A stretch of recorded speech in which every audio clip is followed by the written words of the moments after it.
Yo, what's good, YouTube? Welcome back to the channel. Welcome back to another reaction video. Got how the Detroit Lions had the perfect offseason. Let's check this out. Things are looking up for Detroit fans. Rodgers is out of. Hey, I'm happy for Detroit fans, bro. After all the years of them suffering and shit like that, like, I know it's got to be feeling good to finally be a Lions fan, huh? 1993, and you have a star. They've been playing it smart this offseason though. I'm still trying to figure out where the hell they got all this money from though, because they were able to pay Amon-Ra St. Brown, you know what I'm saying, be a top 5 highest paid receivers in the league, and they paid Penei Sewell to be one of the highest paid linemen in the league, and Jared Goff, bro. Like, where the hell did they get all this fucking money from? Like, come on now. Niggas just robbed the bank GTA style in this bit. After decades of lackluster performances, Brad Holmes and Dan Campbell have produced a serious contender, and the thoughts of raising a Lombardi trophy have gotten even closer after an outstanding offseason in 2024. Close the schools. The Lions are for real, and that target that they're aiming for is a Super Bowl. And this video today is brought to you by OddsJam. Okay, buddy.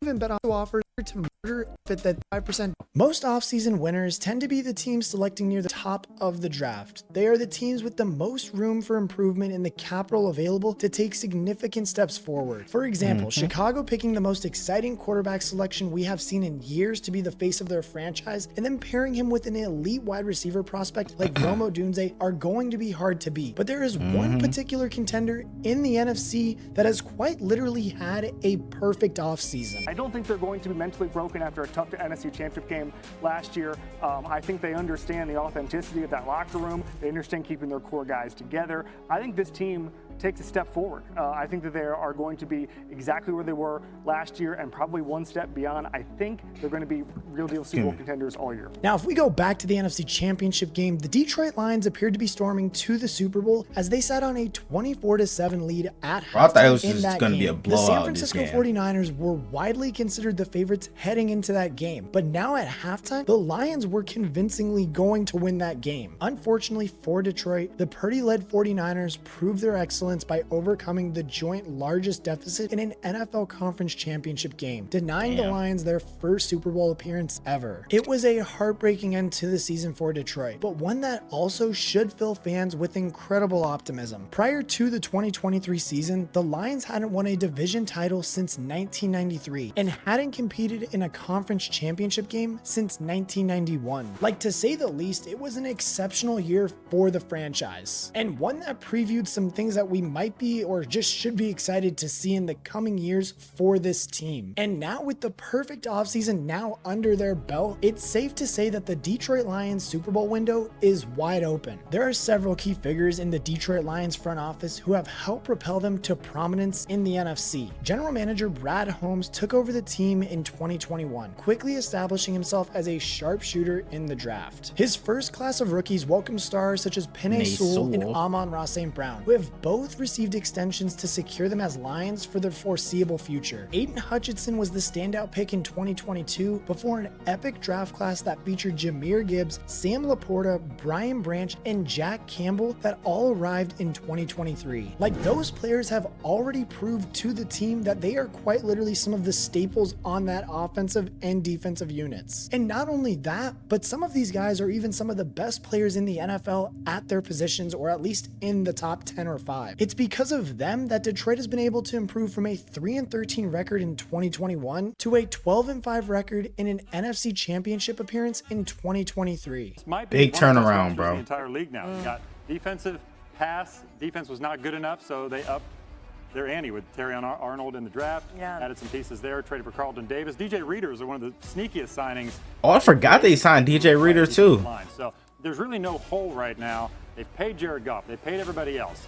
Dan Campbell's going to be there a long time, so they're going to extend his contract. So this is a team that's locked in and really expects nothing less than where they got last year. Like, they have laid the foundations of being a serious contender in the NFC now. And now with the class of rookies that they just brought in from the 2024 draft, it's safe to say that this team is ready to go and win the Super Bowl now. Looking back on last year, the secondary was a clear weakness for Detroit in 2023, with Detroit's 247 yards conceded ranking 6th worst in the NFL. To counter that, Holmes selected not only one cornerback in the 2024 draft, but two. Both Teron Arnold and Ennis Rekestraw ranked inside the top 32 of Daniel Jeremiah's top prospects list, with Arnold landing at 9th. These guys can both immediately bolster the weakest part of the Lions roster, and the decision to double down at that position protects Detroit against the risk of one of these guys becoming a bust. Now, of course, the dream scenario is that both of these players do hit, and Detroit's secondary flips from being a weakness to a massive strength. A lot of that was due to injuries on the back end, as well as some inconsistent play from their rehauled secondary. So they rehauled it again. And I think a lot of the additions they made were with an eye towards playing more man coverage, which we know their defensive coordinator, Aaron Glenn, likes to do. And they don't have to pan out immediately. You draft 2 cornerbacks, Terrion Arnold and Ennis Rekestraw. They don't have to be amazing earlier on because of the cushion it's that pronounced Rakestraw, but by the end of the season, some combination fucking saying of it weird. Davis, Arnold, Rekestraw is enough to fix, a secondary that really struggled at times last year. And as I went through who else they picked, most of the other picks that they did take were to solidify just the trenches and really try to get those guys all just ready to go for the season. Holmes didn't just look at the draft as an avenue for improving his team, also opting to bring in several other playmakers to shore up the defense. Detroit was 23rd in the NFL in terms of points conceded, so it should come as no surprise that this was the area that Holmes felt required the most attention. His mission to strengthen the secondary started early in the offseason with a trade for Buccaneers cornerback Carlton Davis. And look, just looking at Davis's game, it brings much needed quality and experience to the room after a solid 2 interception and 52 tackle season in 2023. Davis is particularly effective in man coverage throughout his career and will be a valuable veteran presence who can help get the rookies caught up to speed. Another cornerback in Amik Robertson was also added to the roster in free agency this year, emphasizing the effort that Brad Holmes has gone to address this position group. And while the secondary was a clear weak point for Detroit,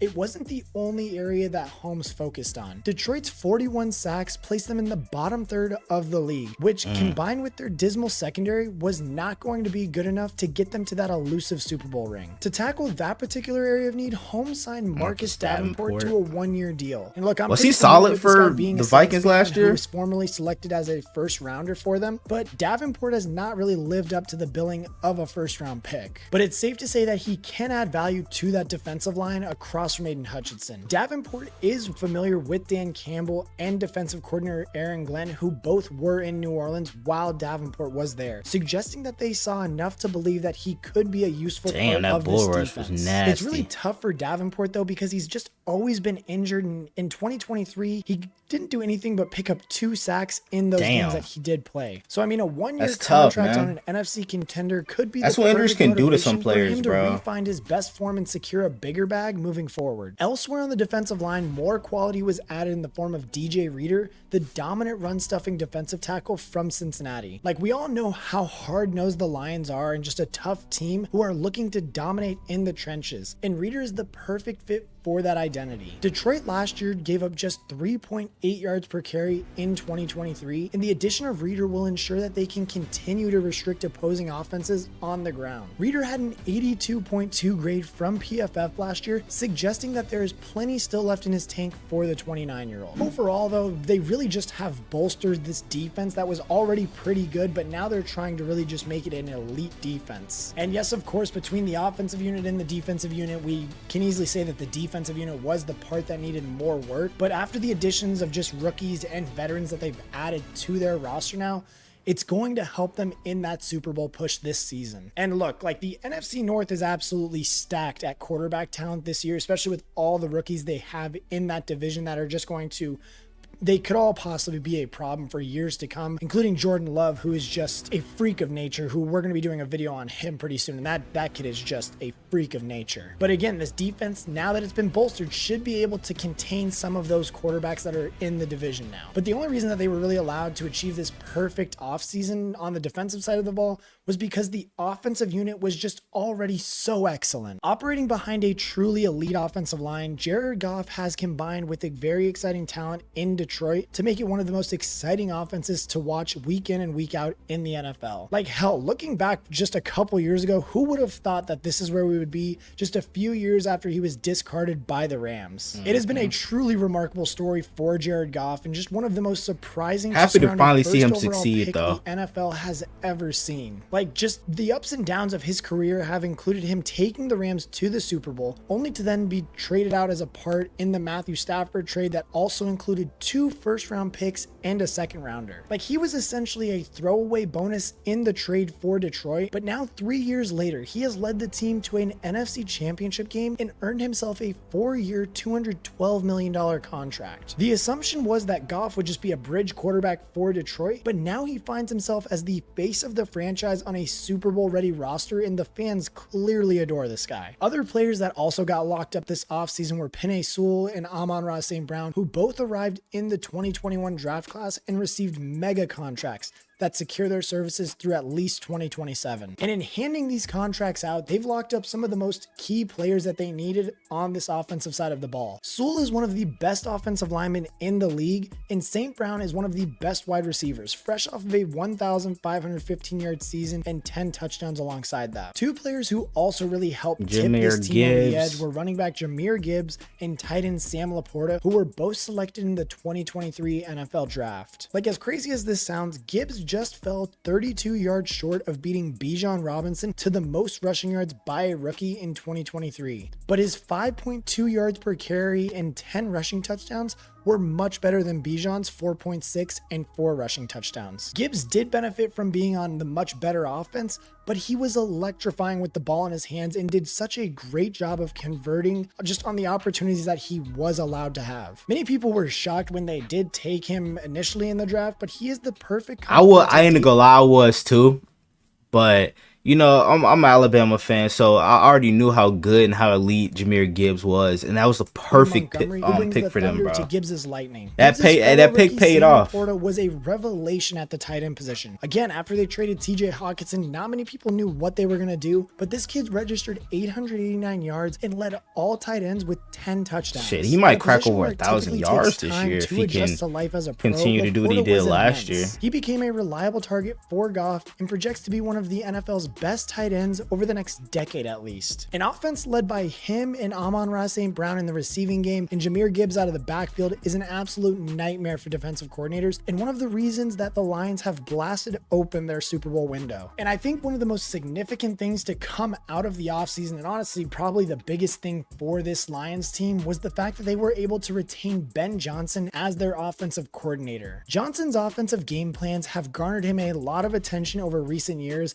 and honestly it was largely assumed he would take on a head coaching role in 2024. Yeah, like the Instead, sunshine. he has decided to stay in Detroit, which tells you all you need to know about how talented this unit is. Like, it truly takes a lot from a coach to turn down a head coaching role, which meant that Johnson thinks he really has a lot to win in Detroit. He feels like he owes a lot of his career to Dan Campbell. He started as an assistant tight ends coach in Miami, then a tight ends coach in Detroit. He's risen up the ranks. He's not going to leave Dan Campbell until it's absolutely perfect. And I think there's something to be said there. I mean, you mentioned the Sean Payton thing. Everybody talks about that 4th down decision. Say, oh, he was just trusting his gut. No, he was trusting analytics because Sean Payton taught him to look at the opposing sideline and see how scared they are. And if they're scared, keep going for it. Keep going for it on 4th down. So this is marrying football, the gut, and the analytics. Nobody does it as good as Dan Campbell right now. He is a key figure in a Detroit coaching staff that has worked wonders over the recent years. The man at the top of the pyramid, though, as we all know who he is by far and away not only just the most important person to this team, but honestly just one of the most entertaining coaches to watch in the NFL. In the coaching cycle 100%. last year, everybody was looking for a Dan Campbell type. And I was that talking tenacity. saying, You can't find them. They don't exist. Either they're And frauds, will they're to saying win they're all and shit about like that, culture, bro. or they're not even You love a pretending to coach be like about that who's culture. They're always giving fired sort up. of a half-hearted answer when they talk about it. He is one of one. He is ultimately the culture coach in the NFL. Everybody wants one, but they cannot find one. Initially, Dan Campbell's hiring raised some eyebrows in 2021, and his biting kneecaps comment not long after meant it took some time for people to really take him seriously. I thought this nigga was it didn't a look fucking good psycho initially talking when he about first took biting over. kneecaps He took and over shit. a I'm like, last-place hold up Lions now. team that had just gone 5-11 What you got with going on, Mike minimal Tyson? talent to be excited about. A 3-win season to get things started did little to silence the critics about him as well, but since then his Lions team has jumped from 9-8 in 2022 to 12-5 in 2023. The former tight end knows what it takes to win in the NFL, and he clearly knows how to inspire a locker room. His methods have produced headlines and mockery around the league, but ultimately it is the results that coaches are judged on, and he has certainly made incredible progress on that front. Like, to convert a 3-13 team that was just like that 2 years ago to now a perennial powerhouse that was 12-5 in the NFC now really just shows you how talented Dan Campbell is and how fired up he gets these guys week in and week out. Like, it's fair to say this guy is one of the best coaches in the NFL. With him in place and Brad Holmes giving the Lions arguably the best offseason this year, Detroit is set up for success for a long time to come. Their Super Bowl window is wide open and it isn't closing anytime soon. But I want to know what you guys think. How good are the Detroit Lions? What do you think their record's going to be? For me personally, that NFC North is just so stacked that I could honestly see them going 11-6 this year, but that still could even be good enough to win that division, just considering how good everybody is. But let me know in the comment section, how good are the Lions? Are they legit Super Bowl contenders, or are they just going to be pretenders this year? And as always, I will catch you guys in the next one. Hey man, what do you guys think? Are the Lions gonna get the 1 seed in the NFC this year? Y'all let me know down in the comments below. Hope you guys enjoyed the video. If you guys like, comment, subscribe to the channel if you're new. Turn on my post notifications. You'll notify whenever I drop another banger video on the road to 200 subs. So I'm gonna get there for more banger NFL content like this. And without further ado, I'm out. Gang!